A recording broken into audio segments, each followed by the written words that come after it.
If you're curious about memoirs that intersect with major cultural conversations, especially around gender identity and personal reinvention, then today's book just might be for you. Today I'll be reviewing I Heard Her Call My Name by Lucy Sante. Welcome to Spencer Reads Everything. I'm your host, Spencer Duncan, and today we're taking a look at one of the most talked about nonfiction titles of 2024, at least according to the New York Times. I have been going through their list of top 10 books of 2024, 5 fiction, 5 nonfiction. You can check out my playlist of the rest of them right here, or here, wherever. And this was, of course, on it, and I thought this was a very interesting read. I picked it up because I think the New York Times can have some really good suggestions. I will say that I don't honestly love memoirs. I often feel like they barely qualify as nonfiction, especially when they lack a structured narrative arc. But this one caught my attention because it intersects with one of today's most significant cultural topics, and that is, of course, around trans rights. In I Heard Her Call My Name, Lucy Sante, formerly known as Luke Sante, who is a noted cultural critic and author, details her gender transition, and it is later in life something that gives this book a bit of a distinction. But this memoir isn't primarily a medical or logistical account of transitioning.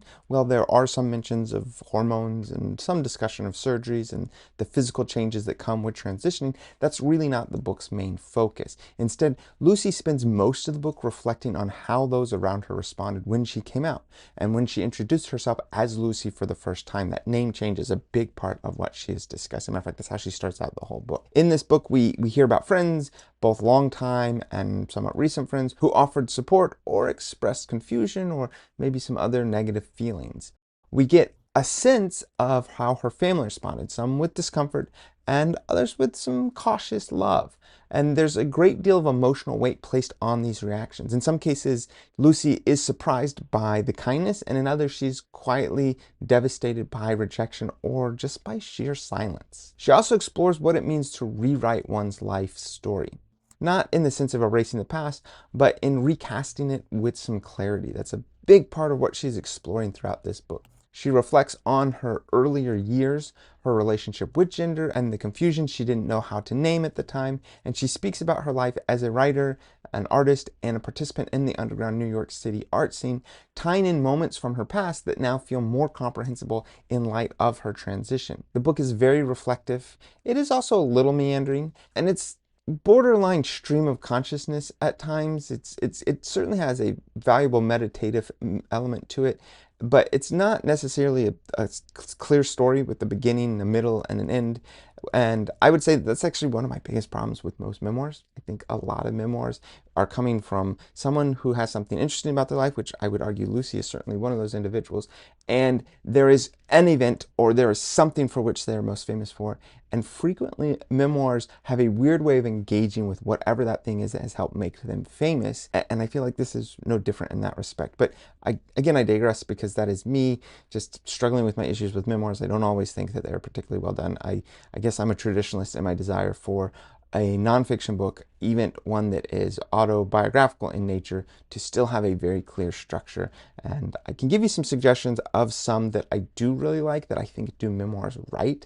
And this one does have a lot in it that I think is worth reading, especially if there's an issue that you would like to explore more about, or you're just curious about hearing someone's voice on the subject instead of just going to our extremely polarized media outlets. They're going to give you very loud, at the very least, if not problematic in other ways, very loud opinions on the subject. And I think that it's very valuable to get an individual's perspective and her experience on it. So my biggest issue with this book has less to do with Lucy and just more to do with my ongoing issues with memoirs.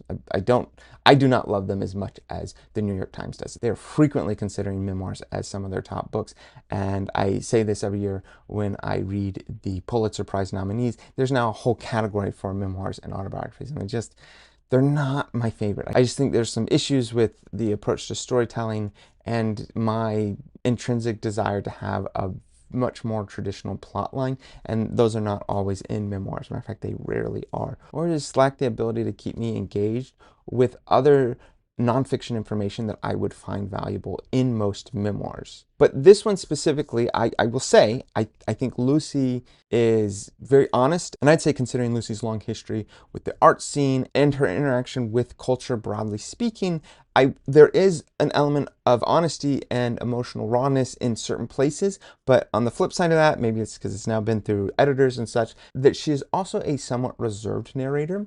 There's a restraint to her voice, even when she's talking about painful or joyful experiences, that keeps the reader at a slight distance. And I think perhaps that's also intentional. Maybe this wasn't just an editing choice, but I think it is trying to give a voice to an individual with an experience without making everything just about her.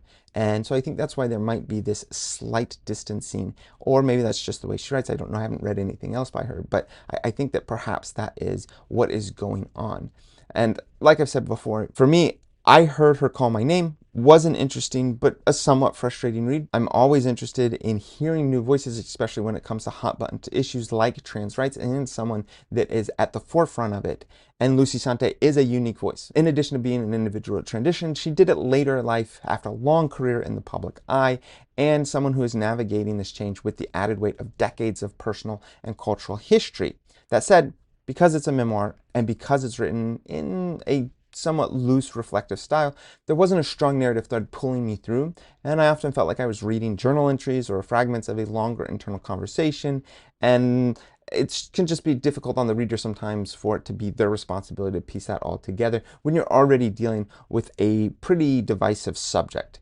There are some very beautiful moments of insight, and the writing is very thoughtful. This is clearly a skill that Lucy has developed over the years, especially as she has been part of the art and literature scene. But I didn't come away from the book feeling like I understood much more about what it means to be trans, at least not in a way that would help shift or deepen the broader public conversation.